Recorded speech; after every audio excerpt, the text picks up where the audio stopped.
Muchas gracias a todos. Buenos días. Pues para mí es un verdadero honor poder moderar este panel con estos pesos pesados.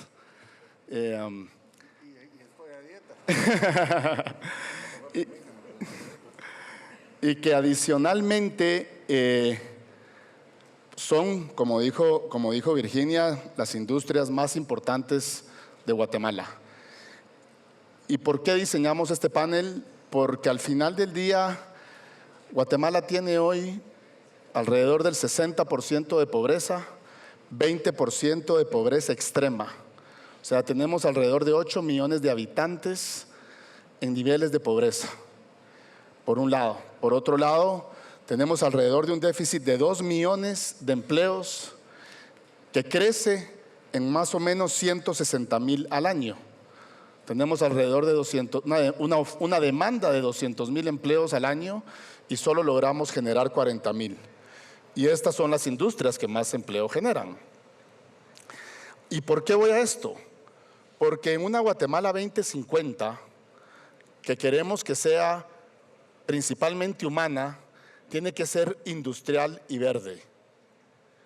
Porque si no tenemos la dosis industrial, si no tenemos la generación de valor, si no tenemos la transformación de medios, va a ser muy difícil que tengamos los recursos para, en primer lugar, ser verdes y, en segundo lugar, generar las oportunidades que necesitan para que la gente salga adelante, para que la gente pueda realmente pues, tener una calidad de vida como la que merecen. Entonces, yo le quiero hacer una primera pregunta a José Raúl. José, ¿es posible tener una industria verde y humana? Y te pregunto esto porque hay varias organizaciones y algunos medios de comunicación que tienen como objetivo cerrar o impedir industrias con la excusa de que son pues, un antónimo o una contraparte de ser verdes. Bueno, muchas gracias. Creo que nuestros micrófonos… ¿Ya? Okay. Ya. Muchas gracias por la pregunta, Rodrigo, y buenos días a todos. Gracias por acompañarnos esta mañana. Yo quisiera que todos de aquí saliéramos con una idea que va en la línea de lo que Rodrigo está diciendo, y es que el enemigo del medio ambiente no es la industria. El enemigo del medio ambiente no es la industrialización. El verdadero enemigo del medio ambiente es la pobreza. Y yo quisiera que una imagen describiera más que lo que yo les estoy diciendo, y quisiera que si los técnicos pudieran proyectar una imagen que traje para mostrársela. Esta era Francia. La imagen del lado izquierdo de ustedes es Francia, que había perdido 87% de su masa boscosa a principios del siglo XVIII, que coincidentemente es el inicio de la revolución industrial. ¿Por qué? Porque Francia utilizaba como fuente de energía leña. Fast forward al siglo XX y Francia tiene 30% de su territorio cubierto por bosques. ¿Por qué? Porque gracias a la revolución industrial que arranca en el siglo XVIII, finales del siglo XVIII, Francia comienza a sustituir la fuente de energía principal, que es leña, por carbón, después por combustibles fósiles, y ahora Francia genera el 70% de su energía por medio nuclear. La industrialización de ese país literalmente permitió que el 13% de masa boscosa se triplicara en el paso de ese tiempo. Entonces, ¿cómo podemos relacionar esto con el tema que estamos hablando hoy? Pues el árbol tiene un papel importante, los bosques tienen un papel fundamental en la conservación y en la generación del agua que después nosotros ensuciamos. Esta es la primera cadena del eslabón para tener agua limpia en el país. Primero, tener un proceso de desarrollo económico que implica la industrialización, para que a través de ese desarrollo económico dejemos de cortar bosques en Guatemala, porque en Guatemala el 55% de la fuente de energía es leña. Y simplemente no le vamos a poder pedir a esa mujer que deje de cortar el bosque, porque cortar el bosque implica que no va a poder cocinar los alimentos de sus hijos. Entonces lo que tenemos que hacer es proveerle de un ingreso digno para que esa persona pueda encontrar otra fuente alternativa de energía. Y eso implica y pasa necesariamente por un proceso de industrialización del país. Si nosotros no entendemos ese primer eslabón y, como se dice en buen chapín, se la hacemos difícil al proceso de industrialización del país, no pretendamos entonces que con otros recursos que no tenemos y que no vamos a poder generar ni privados ni fiscales, podamos aspirar a este sueño de tener agua limpia. Entonces, felicitaciones a República por haber titulado esta primera parte del conversatorio Industria Verde, porque sí es posible conciliar los dos, y yo te diría, en el orden es desarrollo y crecimiento económico para poder aspirar a tener los ingresos de tener bosques o de limpiar el agua. Gracias, José. José René, ustedes son probablemente la industria más grande de Centroamérica o del Gran Caribe. Entiendo, con metas muy agresivas en la parte de carbono cero, pero independientemente, yo quiero entender cuál es el rol desde tu punto de vista, desde una industria que tiene alrededor de 45,000 empleados o más. ¿Cuál es el rol en una industria tan grande para hacer una Guatemala más verde y humana? Gracias, Rodrigo. Yo te diría que creo que no sé. Muchas gracias, Rodrigo, y gracias por la invitación y gracias por el evento. Creo que hacía falta tener este momento. Si somos las más grandes o no, no sé, pero lo que sí te puedo decir es que en este tema no creo que seamos los mejores, y lejos de serlo, hay gente aquí que ha hecho las cosas muy bien, pero que sí tenemos el enorme compromiso de hacerlo mejor, seguro. Y así creo que empiezo el tema.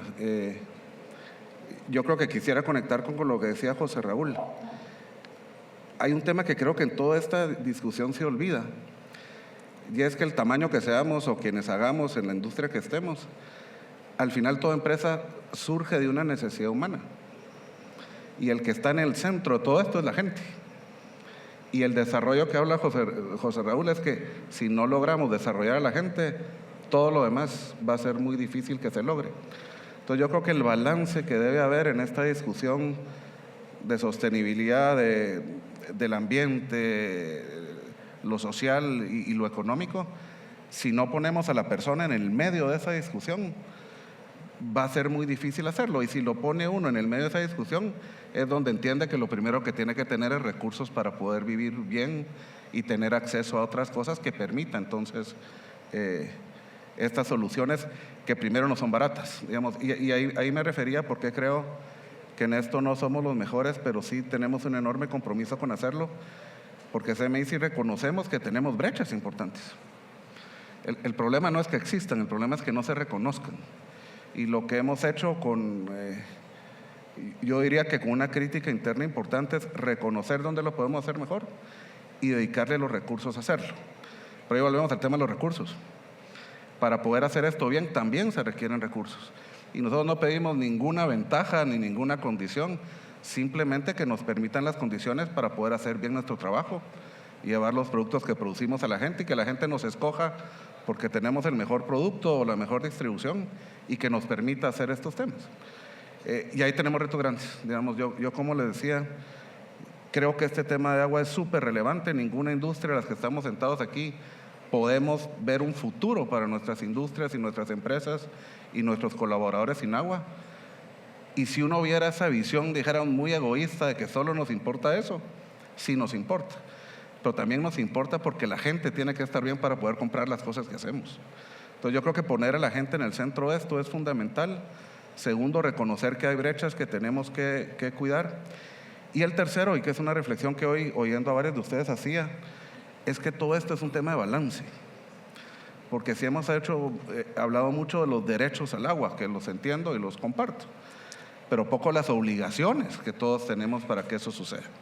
Y esas obligaciones no son solo de la industria, es de cada uno de nosotros cuando usamos bien el agua, cada uno de nosotros cuando no contaminamos o cuando separamos los desechos. Entonces yo felicito también los mensajes que oí del gobierno hace un rato de que es importante que hablemos del tema, que es importante ver que el liderazgo lo tienen ellos y nosotros vamos a estar donde nos digan y donde nos pongan con todo el mejor sentido de hacerlo, pero que si esta discusión no la centramos primero en la persona humana y las capacidades que el trabajo le da para que podamos atender las demás necesidades, y segundo, no tenemos este debate de una forma muy técnica, y no le quitamos la ideología de esto, nos va a costar mucho avanzar. Porque esa es la duda, es decir, la empresa, aquí llevamos años de estar viendo quién es el culpable y poco tiempo de ver quiénes nos ponemos a trabajar en la solución. Esa solución pasa por reconocer que es un tema técnico, que aquí tal vez somos culpables todos, sí es cierto, pero que todos tenemos algo que aportar a la solución, que parte desde nuestra casa, hasta nuestro trabajo, hasta estos foros, y que los recursos para hacerlo no son pocos, y por eso tenemos que priorizar y tener un plan.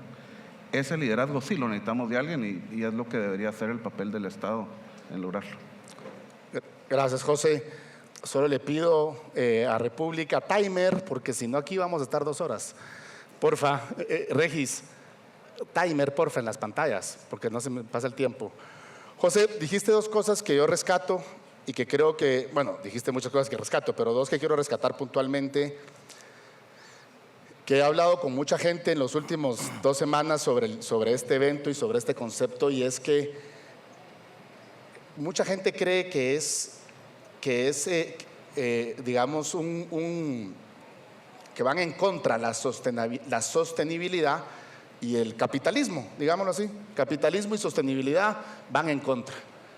Y yo le decía a una persona, le decía, mira, un CEO, un gerente, un propietario que se dedica a optimizar las utilidades del año, poniendo en riesgo la empresa a 3, 5 o 50 años, es el último año que va a trabajar en esa empresa. Lo despiden. Porque la sostenibilidad de una empresa empieza por tener largo plazo y por tener un mercado, en este caso también, ¿verdad? Eso me lleva a otra conversación donde te dicen, no, es que en Guatemala hay mucha gente que quiere que la gente se mantenga pobre. Eso no es cierto. Al revés, entre más gente tenés con capacidad adquisitiva, mejor negocios haces. Entonces creo que es bien importante entender que la sostenibilidad de una empresa va absolutamente de la mano, la sostenibilidad financiera, de la sostenibilidad ambiental, de la sostenibilidad social, y que en ningún momento se deben de anteponer. Y la otra que rescato, y esto me lleva a la pregunta, Alfredo, con usted, es lo importante de hablar del tema. Aquí está el presidente de la Asociación de Azucareros de Guatemala, y que no sea con ideología. Y está también, ven, dentro de los organizadores tenemos a Naturaceites, que es una de las industrias de palma más importantes de Guatemala, que son 2 industrias que han sido víctimas de prejuicios. No sé si de ideología, pero lo que sí sé es que de prejuicios de muchísimos años. De prejuicios que en el tema sostenibilidad, bueno, podemos hablar de varios, pero en el tema del agua, cuando nosotros les tocamos la puerta y les decimos, miren, queremos hacer este foro, no solo se subieron como organizadores, no solo están aquí en el panel, sino que además llevan más de 15 o 20 años trabajando en temas del agua, a pesar de que los políticos o el gobierno no ha hecho nada. Entonces creo que eso es bien importante. Y Alfredo, eso me lleva a la pregunta, y es que entiendo que usted estuvo en COP 20, no sé qué es, ahí en Dubái, ha estado también en varios foros internacionales, y ustedes son un referente mundial en temas de sostenibilidad en la agroindustria. Como una industria que requiere consumo, digamos, muy importante de agua, en este caso que estamos hablando de agua, puede ser hoy un referente. Como el azúcar, cómo la caña de azúcar puede ser un referente en ese tema. Yo creo, Rodrigo, que Lo más importante es que no debemos actuar buscando el objetivo de ser un referente o para contrarrestar algunos ataques, sino se debe actuar por convicción. Se debe actuar porque se cree en que las cosas deben hacerse. En ese sentido, creo que rescatable todo lo que se ha dicho aquí, pero lo más rescatable, creo yo, es que sin habernos hablado coincidimos, y estoy seguro coincidimos con la audiencia, en que el principal problema que debemos combatir es la pobreza. Y debemos reconocer que no hay país que pueda salir de la pobreza que no sea produciendo riqueza. Y la riqueza la pueden producir solamente los micro, los pequeños, los medianos y los grandes emprendedores. No hay otra forma de producir riqueza. Y de ahí vendrán los recursos para que el Estado pueda ejercer las funciones que le corresponden, que son seguridad, salud, educación e infraestructura básica. En realidad lo importante de tomar parte en foros como los que señala Rodrigo es que ahí, aunque no sea el objetivo de decir lo que se hace, sí es importante, como se dijo en un foro hace algunos días, mantener el tema reputacional. Y no es solo el tema reputacional de un sector o de una industria, sino el tema reputacional del país.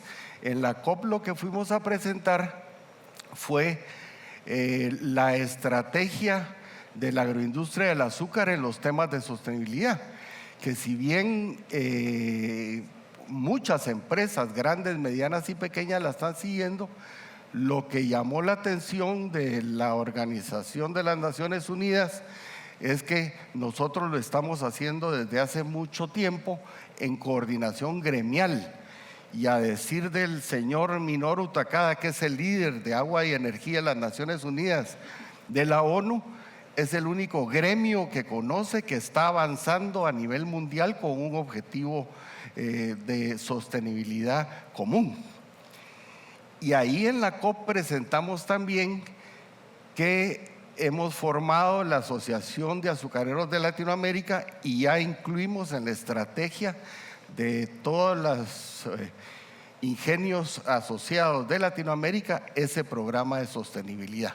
Y esto no quiere decir que vamos nivelados todos, lo que quiere decir es que compartimos información, compartimos experiencias, y eso nos puede llevar a ser más eficientes, no solamente en los temas de ambientales y sociales, sino en los temas de productividad, porque como bien dijo José, para poder desarrollar los temas sociales, los temas ambientales, necesitamos recursos, y esos recursos solo son económicos y de personas.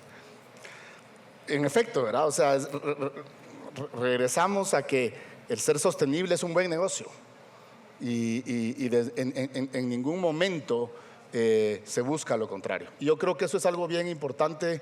Lo hablábamos anoche con el presidente Duque y me decía que para él el empresariado guatemalteco era un referente en muchas cosas. Y yo creo que una de las cosas es esta, y eso es muy importante. Pero José, es bonito decir que sí, industrial, verde y humana, pero yo sí necesito que me des, o sea, que me digas casos concretos, 2, 3 casos concretos de cómo podemos de cómo la industria contribuye a un país para que sea más verde y humano. Perdón. Sí, gracias. Te voy a poder poner casos concretos de lo que nosotros hacemos en Cementos Progreso y que puede contribuir a dar ideas al resto de colegas del sector privado. Para nosotros hay 3 grandes problemas en Guatemala ambientales. Obviamente el agua, pero el agua contaminada como vemos en el río Motagua con desechos plásticos, y por supuesto la deforestación como consecuencia de que la leña es el principal combustible en el país. Y entonces nuestra propuesta es poder tener operaciones sostenibles y una empresa que va a cumplir este año 125 años no podría ser sostenible si no practicara precisamente atacar esos 3 problemas. En el campo de la basura, el equipo de la planta San Miguel ha coprocesado y ha convertido en energía 1.400 toneladas que hemos recogido en colaboración con otros 48 instituciones del río Motagua, y esas son plásticos que no llegan al Mar Caribe. Y además se coprocesan cerca de 6.000, 7.000 toneladas al año de otros residuos sólidos. El gran secreto acá es que el horno de cemento es el instrumento medioambiental más valioso que tenemos, porque a 1.500 grados centígrados, que es el nivel de combustión ahí, no queda una sola partícula de nada, y entonces todo se vuelve energía. Por el lado de limpiar entonces el agua, tenemos también las plantas, los wetlands, que se platicó aquí en el foro anterior, que es una tecnología bien baja. La verdad es que la naturaleza hace el trabajo por nosotros. Ahí van las aguas negras, nadie se pone a pensar nunca qué pasa cuando jala la cadena, ¿verdad? Pero pasa, ¿verdad? Y pasa que estamos contaminando algo. Nosotros tenemos la política de no dejar que nada se contamine en nuestras operaciones, y limpiamos el agua a través de ese proceso natural. Y finalmente, en el ámbito de los bosques, tenemos viveros que pueden producir 2,5 millones de árboles. Estamos hoy en día muy activos en la cuenca del lago de Atitlán, con Eduardo, que estuvo acá presente. 100,000 árboles estamos reforestando, y por supuesto la Caridad empieza en casa. En el municipio de San Juan Zacatepeques hemos reforestado 600,000 arbolitos, y eso genera otros beneficios maravillosos, porque ahora hay venado, hay una serie de biodiversidad que también es importante para quienes creemos en la sostenibilidad. Son ejemplos que están, digamos, es producto de la industrialización, como decía anteriormente, pero que también es tecnología, salvo la parte del horno de cemento, la parte del agua y la parte de la reforestación es una tecnología al acceso de todos nosotros. Haciendo nada más una pequeña e importante observación: no se trata de sembrar árboles, se trata del manejo responsable forestal, porque por ahí queremos, después de sembrar los árboles, no tocarlos y no hacerles nada, y los árboles requieren de lo que se llama en el argot local el entresaque y la poda para que ese árbol, ese bosque, crezca sano. Entonces sí debe haber, junto con el programa de reforestación, un manejo inteligente. Me encanta tener hoy en día a una vicepresidenta que viene del campo científico, porque ella lo dijo todo: hagámosle caso a la data, y como tú has dicho, dejemos un poquito nuestras ideologías de un lado y comencemos a trabajar en base a datos y a temas científicos. Que si Guatemala no es como Francia, bueno, Guatemala era como Francia, teníamos 50% de cobertura de bosques hace 100 años, hoy en día tenemos 30% de cobertura de bosques. Y Francia tenía hace 100 años el mismo PIB per cápita que tiene Guatemala hoy en día. O sea que no tenemos que ponerle atención a lo que hoy hacen los países ricos, sino hagamos lo que los países ricos hicieron cuando eran pobres, que va por el lado del desarrollo económico. Hoy Francia se puede dar el lujo de haber recuperado buena parte de sus bosques, nosotros también lo podemos hacer. La tecnología existe, está al alcance de las empresas, está al alcance de todo el pueblo de Guatemala, porque francamente la ciencia ya nos ha demostrado cómo podemos recuperar los bosques y cómo podemos limpiar nuestra agua. Entonces, hagámosle caso a la ciencia. Gracias, José. Y eso me lleva también a recordarme de una llamada de atención que recibí ayer de parte también del presidente Duque. Me dice: Rodrigo, ustedes tienen el 30% del territorio como reserva, y nadie lo sabe. Nadie lo sabe. Dice, o sea, ustedes ya cumplieron varias de las metas del 2030 y nadie lo sabe. Dice, tienen que cacarearlo, tienen que decirlo, porque eso es muy importante y se genera gracias también mucho a esto. José, dijiste algo, una palabra que es clave en todo esto, ¿no? Y es el equilibrio, el balance. ¿Qué rol? ¿Cómo hacer para que realmente el balance, este balance genere desarrollo de largo plazo? ¿Cómo podemos hacerlo para que tengamos una historia diferente?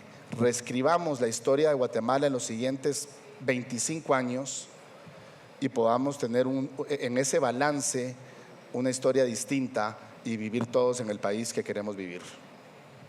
Gracias, Rodrigo. No sé si se oye, pero lo primero es mi admiración al presidente Duque de que corrigió a Rodrigo. Eso ya es un enorme logro.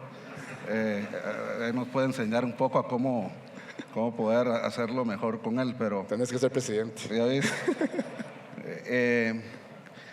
Fíjate que yo creo que, y lo hemos hablado un poco, y yo creo que estuvimos en el mismo evento con Alfredo hace unos días que se hablaba de la reputación. Y yo creo que llevamos muchos años preocupándonos qué dicen de nosotros, cuando lo que hemos hecho bien es hacer las cosas bien y preocuparnos de hacerlas bien.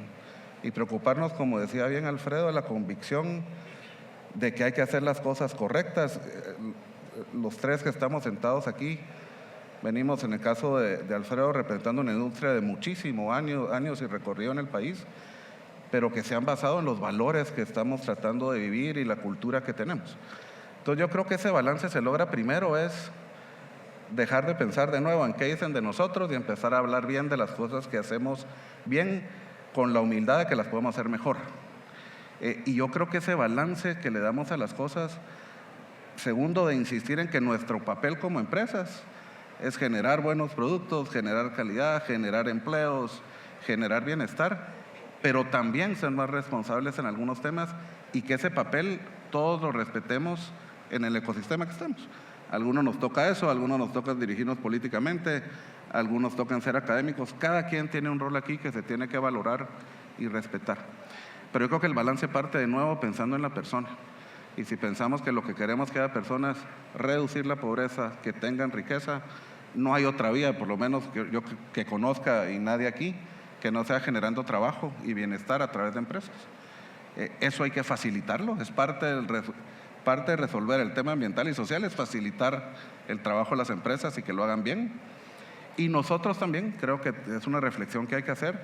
A veces nos equivocamos y a veces las cosas no las hacemos tan bien como debiéramos, y reaccionar a eso y que la gente sepa que compartimos ese ideal creo que es importante.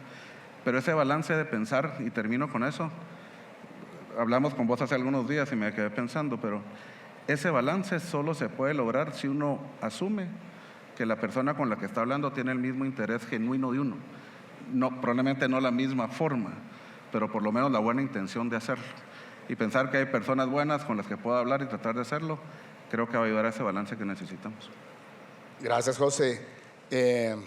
Y como que hubiéramos ensayado, porque eso que acabas de decir me lleva justo, Alfred, a la siguiente pregunta. Y es que a ustedes, históricamente, muchísimas organizaciones, personas, etcétera, los han señalado de ser un monocultivo. Y cuando uno maneja de aquí a Cocales, dice, eso es cierto, ¿verdad? Porque todo es caña, de aquí hasta Cocales. Y que además de su monocultivo, según estos señalamientos, dañino para el medio ambiente. Y que además de afecta negativamente a lo que yo le llamo mal llamada seguridad alimentaria. ¿Y por qué le digo mal llamada seguridad alimentaria? Porque si nosotros queremos una sociedad que todo el mundo cultive lo que se come, pues no vamos a salir muy lejos. La gente lo que necesita es dinero para ir al supermercado y comprar la comida. Entonces mi pregunta a usted es, ¿qué le dice? O sea, ¿qué le dice usted a esta importancia de la sostenibilidad medioambiental cuando son vistos como monocultivo y son vistos como que no producen como que están en contra de esa mezcla de cultivos que se necesitarían para seguridad alimentaria? Bueno, yo lo que les diría es que para poder decir que un país tiene un monocultivo, hay que revisar lo que pasa en todo el mundo.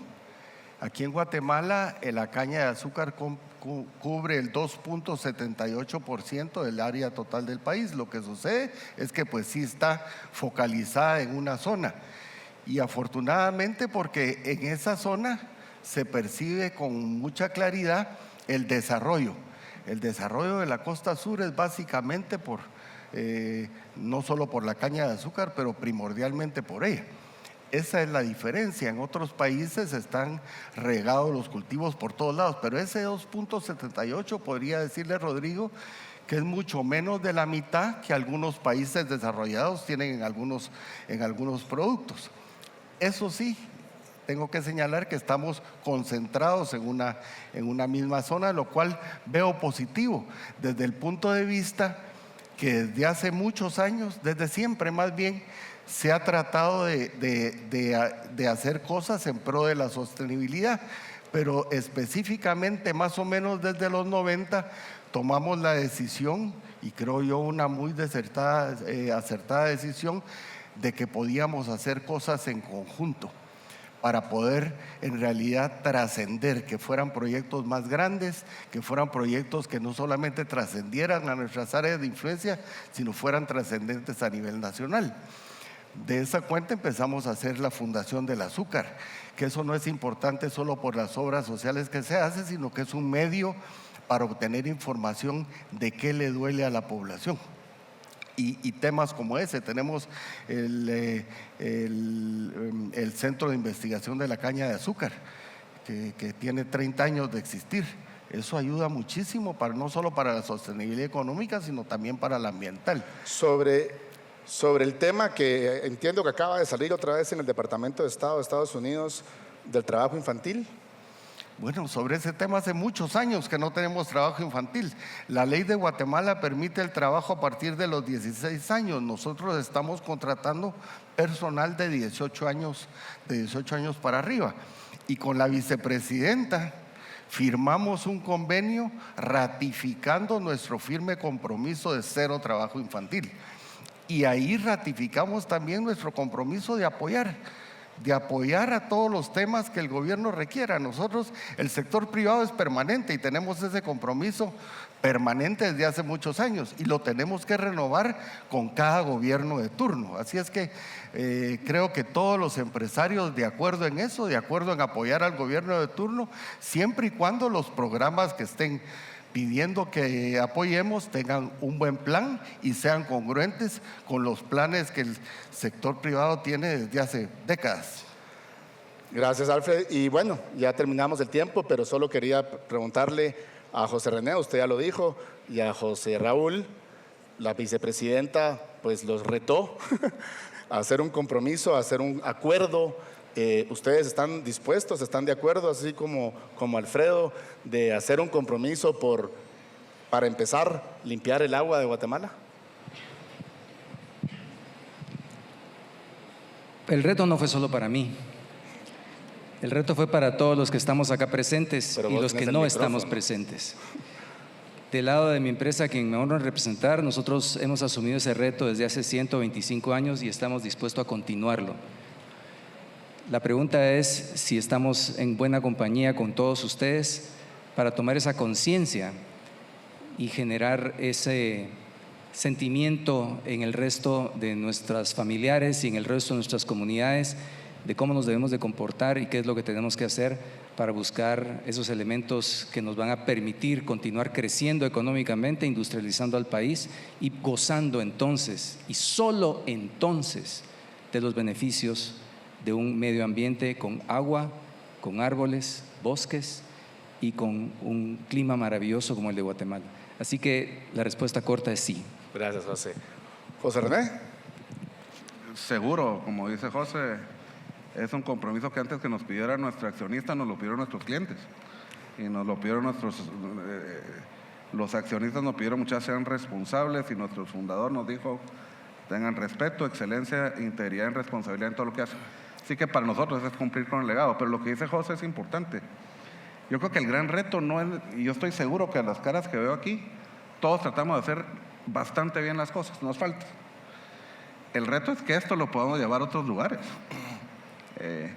Yo creo que el reto importante está ahí. Al final pareciera ser que los mismos siempre tienen las respuestas para todo y las soluciones para todo, pero resulta, como dice José, creo que el reto que tenemos es que este sea un compromiso de país, un compromiso de la casa de cada uno, literalmente así es, y que cada uno cumplamos nuestra función. Así que de nuestra parte el compromiso ha estado y seguirá estando.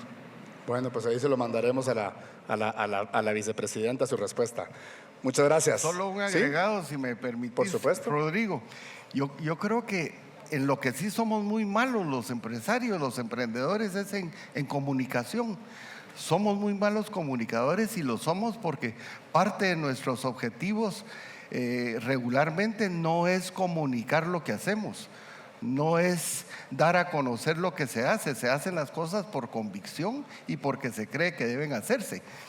Pero hoy cada vez más importante es que sí nos convirtamos en buenos comunicadores, porque el beneficio de eso es que, como dijimos, los proyectos trasciendan, que cada vez más se permee a organizaciones que no están adelantadas o que les falta en los temas de sostenibilidad y en los temas de mejora y combate a la pobreza, pues que estemos alineados, que compartamos experiencias, que colaboremos para que todo el mundo, como bien dijeron mis dos acompañantes aquí, estemos alineados. Buenísimo. Bosco, mándale una propuesta a Sasgua de República Media Group para la parte de la comunicación.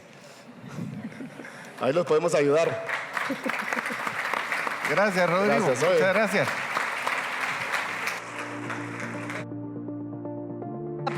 Fuerte los aplausos para cada uno de nuestros panelistas.